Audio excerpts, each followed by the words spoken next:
బ్రహ్మంగారి కాలజ్ఞానం దడ పుట్టిస్తోంది. ఈ సంవత్సరం జరిగే అనర్థాలు తెలిస్తే వెన్నులో వణుకు పుడుతుంది. కాలజ్ఞానంలో బ్రహ్మంగారు చెప్పినట్లే భయంకరమైన భూకంపాలు వచ్చాయి. ఆ ప్రకృతి విలయాలకు ప్రపంచం మొత్తం కన్నీరు కార్చింది. ఇక ముందు కూడా ఇలాంటి విపత్కర పరిస్థితులు రాబోతున్నాయని, ప్రకృతి విలయతాండవం ప్రపంచానికి పెను సవాలుగా మారనుందని బ్రహ్మంగారి కాలజ్ఞానంలో ఉన్నట్లు పండితులు చెబుతున్నారు. ఇప్పుడు అలాంటి ఘటనలే ఉత్తరాఖండ్లో చోటు చేసుకుంటున్నాయి. అక్కడ వచ్చే ప్రళయానికి జనం విలవిల్లాడుతున్నారు. ప్రాణాలు అరచేత పట్టుకుని బతుకు జీవుడా అంటూ జీవిస్తున్నారు. ఇదే యుగాంతం అంతానికి మొదటి మెట్టుగా చెబుతున్నారు నిపుణులు. ఇక ముందు రాబోయే విపత్తును ఎదుర్కోవడానికి మానవాళి సిద్ధంగా ఉండాలని హెచ్చరిస్తున్నారు. ఇంతకీ ఇప్పుడు రాబోయే ప్రళయం ఏంటి? బ్రహ్మంగారి కాలజ్ఞానంలో ఏముంది? అదే నిజమవుతుందా? దేశవ్యాప్తంగా శ్రీ పోతులూరి వీరబ్రహ్మంగారి కాలజ్ఞానానికి ఎంతో ప్రాముఖ్యత ఉంది. ఎప్పుడో 400 ఏళ్ల కిందటే మన దేశంలో, ప్రపంచంలో జరగబోయే విషయాలు, భవిష్యత్తును తన కాలజ్ఞానంలో చెప్పిన బ్రహ్మంగారంటే తెలుగు ప్రజలకు నమ్మకం ఎక్కువే. బ్రహ్మంగారి కాలజ్ఞానంపై ఎన్నో ఆడియోలు, వీడియోలు, చివరకు సినిమాలు కూడా మన తెలుగులో వచ్చాయి. ఆయన రచించిన తాళపత్ర గ్రంథాల్లోని భవిష్యవాణిని ప్రజలకు సరళంగా తెలిపేందుకు అనేక మాధ్యమాల ద్వారా ఔత్సాహికులు అందించారు. 80-90 దశకంలో అయితే ఏ ఇంట చూసినా బ్రహ్మంగారి కాలజ్ఞానం ఆడియో క్యాసెట్స్ దర్శనమిచ్చేవి.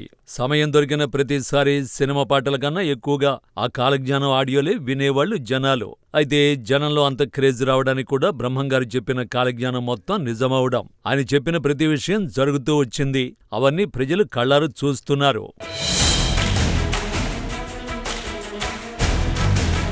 అంతటి నమ్మకం ఉన్న బ్రహ్మంగారి స్వయంగా రాసిన కాలజ్ఞానంలో ఈ 2025 సంవత్సరంలో జరగబోయే విషయాలను రాసినట్టు పండితులు చెప్తున్నారు. అయితే ఈ సంవత్సరం ప్రకృతి విపత్తులొస్తాయని, ప్రపంచం మొత్తం షాక్కు గురవుతుందని చెప్పారు. ఆయన చెప్పినట్టుగానే ఈ మధ్యలో బ్యాంకాక్, మయన్మారులో వచ్చిన భూకంపాన్ని నిదర్శనంగా చూపిస్తున్నారు. దీంతో బ్రహ్మంగారి కాలజ్ఞానం మరోసారి నిజమైందని పండితులు చెప్తున్నారు.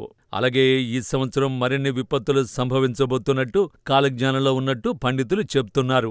ఈ సంవత్సరం ప్రపంచం గందరగోళ పరిస్థితులకు వెళుతుందని కాలజ్ఞానంలో ఉన్నట్టు పండితులు చెప్తున్నారు.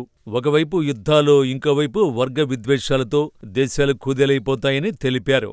ఆకలి కేకలు ప్రపంచాన్ని చుట్టుముడతాయని, యుద్ధాల వల్ల బంగారం, ముడి చమురు రేట్లు ఆకాశాన్ని అంటుతాయని చెప్పారు. దీంతో ప్రజల రోజువారీ జీవితాలు అస్తవ్యస్తంగా తయారవుతాయన్నారు. చైనా దిక్కులో కొత్త రోగం పుట్టి ప్రపంచాన్ని గడగడలాడిస్తుందని, మందులేక ఈ వ్యాధి బారిన పడి ఎంతోమంది చనిపోతారని కాలజ్ఞానంలో ఉందన్నారు. ఈ సంవత్సరం శ్రావణ, భాద్రపద మాసాల్లో అంటూ సెప్టెంబర్ మరియు అక్టోబర్ నెలల్లో మన దేశంలో ఒకవైపు తుపాన్లు దేశాన్ని అల్లకల్లోలం చేస్తే, మరోవైపు తాగునీటికి ప్రజలు అష్టకష్టాలు పడతారని చెప్తున్నారు.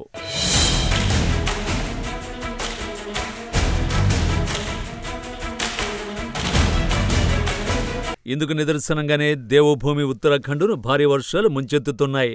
ఎడతెరిపి లేకుండా కురుస్తున్న కుండపోత వానల కారణంగా జనజీవనం స్తంభించింది. వర్షాల కారణంగా పలు ప్రధాన రహదారులు మూతపడ్డాయి. చమోలి జిల్లాలోని నందప్రయాగ్ భానర్పాని వద్ద కొండ చర్యలు విరిగిపడ్డంతో బద్రీనాథ్ జాతీయ రహదారిని మూసివేసినట్లు జిల్లా పోలీసులు ప్రకటించారు. అలాగే ఈ వర్షాలకు అలకానంద నది నీటిమట్టం పెరిగింది. నీటిలో ధారీదేవి ఆలయం మునిగిపోతోంది. భారీ వర్షాలకు 5 అంతస్తుల భవనం కూలిపోయింది.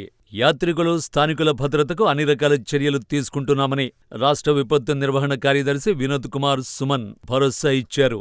ఈ పరిణామాలపై స్పందించిన ముఖ్యమంత్రి పుష్కర్ సింగ్ ధామీ ప్రజలందరూ అప్రమత్తంగా ఉండాలని కోరారు.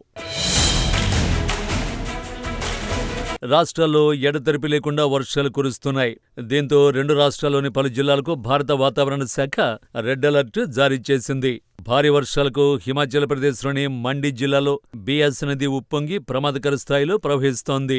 ఈ వర్షాలకు ఇప్పటి వరకు మండి జిల్లాలో 4 మరణించారు. కనీసం 9 మంది వరద ప్రవాహంలో కొట్టుకుపోగా 19 మంది గల్లంతైనట్లు అధికారులు తెలిపారు. ఇక ఇప్పటి వరకు 99 మందిని రక్షించినట్లు చెప్పారు. ఈ వర్షాలకు 10 ఇళ్లు, 12 గోశాలలు దెబ్బతిన్నట్టు తెలిపారు. అలాగే భారీ వర్షాలకు రాష్ట్రంలోని ప్రధాన నదులు ప్రమాదకర స్థాయిలో ప్రవహిస్తున్నాయి. దీంతో ఆకస్మిక వరదలు సంభవిస్తున్నాయి. తాజాగా ఈ కుంభవృష్టి కారణంగా మండి జిల్లాలోని బియాస్ నదికి వరద ప్రవాహం పెరుగుతోంది. నది ప్రస్తుతం ప్రమాదకర స్థాయిలో ప్రవహిస్తోంది. మరోవైపు హిమాచల్ ప్రదేశ్కు భారత వాతావరణ శాఖ రెడ్ అలర్ట్ జారీ చేసింది. ఉత్తరకాశీ జిల్లాలోని బార్కోట్, యమునోత్రి మార్గంలో కొండచర్యలు విరిగిపడ్డాయి. ఈ ఘటనలో 9 మంది గల్లంతయ్యారు. మరో 10 మందిని ఎస్డీఆర్ఎఫ్, ఎన్డీఆర్ఎఫ్ బృందాలు రక్షించే సహాయక చర్యలు ముమ్మరంగా కొనసాగుతున్నాయి.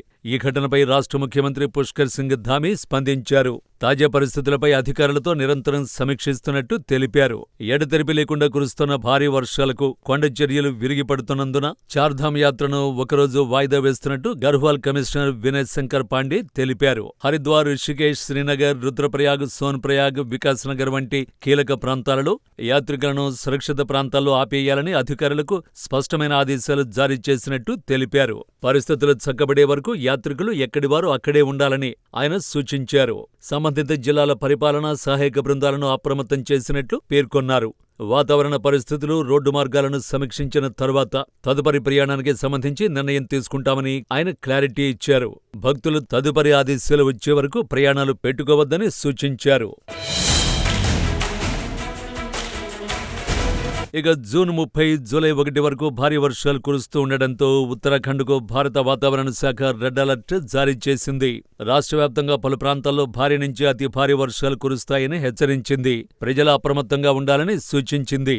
ఐఎండీ హెచ్చరికల నేపథ్యంలో రాష్ట్ర ప్రభుత్వం అప్రమత్తమైంది. ఈ మేరకు సహాయక బృందాలను అలర్ట్ చేసింది.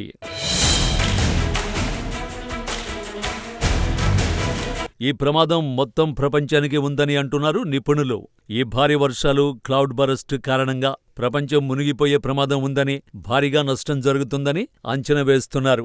చూడాలి మరి బ్రహ్మంగారి కాలజ్ఞానం ఎంతవరకు నిజమవుతుందో.